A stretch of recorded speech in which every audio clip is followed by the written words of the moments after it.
김용이 마음 흔들리는 거 진실을 말하려는 저 뚜껑을 또 덮어야 되고 여러 복잡한 상황이다. 오늘부터 이재명 대표 잠 두 배 뽑고 자기 힘들다 말씀드립니다.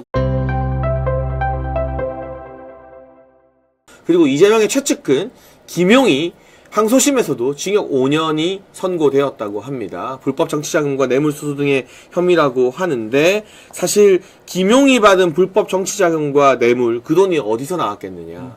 그게 결국 대장동 저수지에서 나온 거잖아요. 그러면 그 대장동 저수지를 김용 보고 만들었겠습니까? 그렇죠. 김용이 누구라고, 그렇죠? 이재명 최측근이니까 그렇죠. 그 저수지를 만들어서 돈을 퍼다 준 거잖아요. 그렇죠. 예. 김만배가 김용이랑 정진상 때문에 대장동에서 그 저수지를 만들었겠습니까? 그렇지 않아요. 저는 이 부분 이재명에 대한 대장동 재판에 대한 매우 강력한 압박이 될 거라고 보고 사법부에서 지금 이 송철호와 황운하 2심 무죄를 선고하면서 너무나 어이없는 다시 한번 국민의 사법부 불신을 초래하는 판결 등이 나왔는데 모처럼 1심의 징역 5년이 그대로 확정되는 정상적인 결과가 나왔다라는 소식, 법정에 바로 김용이 구속이 되었다라는 소식을 좀 전해드립니다. 김용이 민주연구원 원장을 했어, 부원장을 했어. 원장을 했죠. 원장을 했어요. 네, 네. 예. 부원장이었나요? 뭐 아무튼. 그랬을 겁니다. 부원장 그랬었는데 아까 방금 말씀하신 것처럼 김용을 보고 정치자금법 이런 게 생기지 않았었겠죠. 그 뒤에 있는 이재명을 보고 아마 했을 겁니다. 마찬가지로 대북 송금도 마찬가지입니다. 네. 이화영 쌍방울이 왜 대북 송금을 대신했겠습니까? 맞아요. 이화영 부지사를 보고 했겠습니까? 이화영 부지사 위에 있는 경기도지사 이재명 도지사를 보고 한 거죠. 그래서 이 좀 그 대북 송금 이 사건도 재판을 정상적인 속도로 처리해야지 사법부의 편향성과 불신 문제를 해결할 수 있다 말씀드립니다. 네, 그래서 이 대북 송금과 대장동 모두 몸통은 맞아요. 이재명인데 측근들은 다 감옥 가고 징역 나오고 있는데 몸통만 버젓이 이렇게 멀쩡하게 야당 대표 노릇 그리고 대통령병 걸려가지고 저러고 다닌다는 거 이게 참 우리나라의 사법부 불신을 초래하는 불행한 일이 아닌가 싶습니다. 이재명에 대한 사법 정의도 하루빨리 신속하고 공정하게 정리가 돼야 될 것 같습니다. 지금 유동규 본부장이 어떻게 됐냐 물으시는 분들이 있는데 아직까지 속보가 전해지지 않거든요. 만약에 유동규 본부장과 관련된 소식들이 나온다면 저희가 또 정리해서 알려드리도록 하겠습니다. 다시 이제 김현태 특임단장으로 가보겠습니다. 여러분 그동안 좌파 언론과 한동훈 고등학교 후배인 박세현 검찰 특수본부장이 얼마나 말도 안 되는 소설 같은 내용을 검찰 공소장이나 언론 기사로 뿌려댔는지 하나둘 그 가짜뉴스들이 밝혀지고 있는데요. 일단 그때 뭐 실탄이 어쩌고 난리가 났었잖아요. 그렇죠? 그런데 김현태 단장이 6,000발의 총탄을 반출했다는 보도 사실이 아니다. 그리고 국회 출동 당시에 실탄을 가져가지 않았고 전혀 사용할 목적이 없다고 말했어요. 또 케이블 타이 막 이야기하면서 그걸로 뭐 국회의원들 체포해서 손 묶으려는 거 아니냐. 그런데 김현태 단장이 뭐라 말했냐면 케이블 타이는 사람 대상으로 쓰는 거 아니다. 그거는 국회를 확보하면 문을 봉쇄하는 용도였다. 이거는 곽종근 진술도 똑같아요. 방금 속보가 나왔는데요. 지금 헌재에서 증인신문하고 있는 곽종근 전 특전사령관도 케이블 타이는 국회 문 봉쇄용이지 사람 체포용은 아니다라고 말을 했거든요. 근데 그동안 얼마나 많은 언론에서 실탄 6,000발이 반출됐느니 뭐 저격수가 배치됐느니 케이블 타이로 사람 손을 묶으려고 했느니 저격수 배치도 한 적이 없대요. 오늘 헌재 나와서 다 하는 말 들어보니까. 그렇죠. 그러니까 민주당에서 일단은 이렇게 처음부터 프레임을 짰었죠.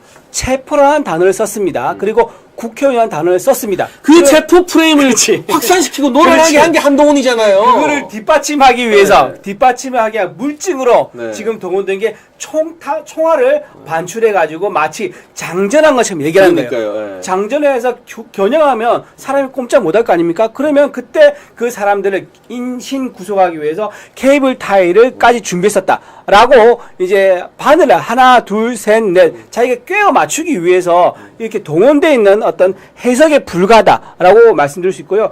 명백하게 케이블 타이는 인신 구속용이 아니라 문을 봉쇄하기 용도라고 말씀드리고, 왜냐하면 케이블 타이 정도 아니고 문을 봉쇄하기 용도로 만약에 쇠사슬 이런 걸 준비하지 않습니까? 그러면 그 많은 그 무거운 걸 들고 작전할 수가 없습니다. 네. 그렇기 때문에 아주 가볍고 튼튼한 케이블 타이를 쓰는 게 상식적인 겁니다. 그리고 총탄, 우리나라 계엄이 지금 나왔는데 계엄 상태에서 9km 출동하는데 어떻게 총알을 장전해서 가지고 나갈 수가 있겠습니까? 이건 매우 상식적으로 계엄관 계엄군 사령관 현장에 있던 특임 단장이 아주 합리적으로 잘 현장에서 판단했다 이렇게 보이고요. 처음에 이 탄 반출 가지고도 국회에서 자료 구해가지고 뭐 처음 2,000발이니 3,000발이니 하다가 5,000발, 6,000발까지 올라갔습니다. 하지만 탄 가져가지 않았다. 사용할 목적이 없었다. 다시 한번 확인됐다는 걸 말씀드립니다. 네, 그리고 여러분 또 하나의 속보 전해졌는데요. 김용 재판 소식 다시 한번 자세히 짚어드리겠습니다.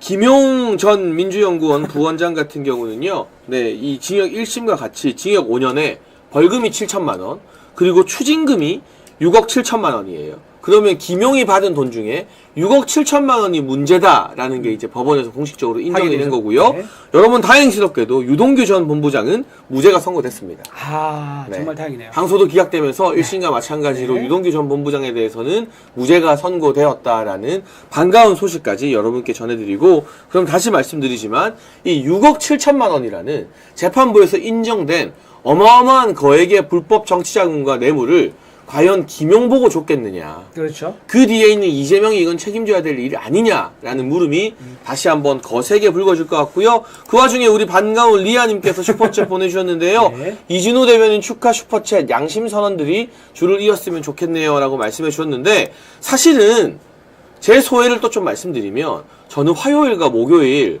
엊그제와 오늘 진짜 걱정 많이 했거든요. 왜요? 저뿐만이 아니라 너무 많은 사람들이 헌재에서 이 똥별들이 장군 같지도 않은 장군들이 민주당한테 겁먹고 협박당하고 이렇게 회유돼서 이상한 진술할까봐 솔직히 그 걱정을 하는 사람들이 되게 많았어요. 그런데 화요일에는 이진우 수방사령관이 진짜 군인다운 참 군인의 모습을 보여주더니 오늘은 또 전혀 기대하지 않았던, 왜냐하면 이 김현태 단장은 카메라 앞에서 울었던 사람이에요. 그렇죠. 예, 울었죠. 그래서 우리가 전혀 기대 안 했던 사람인데 이렇게 용감하게 나와서 군인 정신을 다시 되찾고 있는 그대로 그냥 사실만 제대로 말해주니까 이게 과연 좀 하늘의 뜻인가? 이 반전을 만들어내는 게.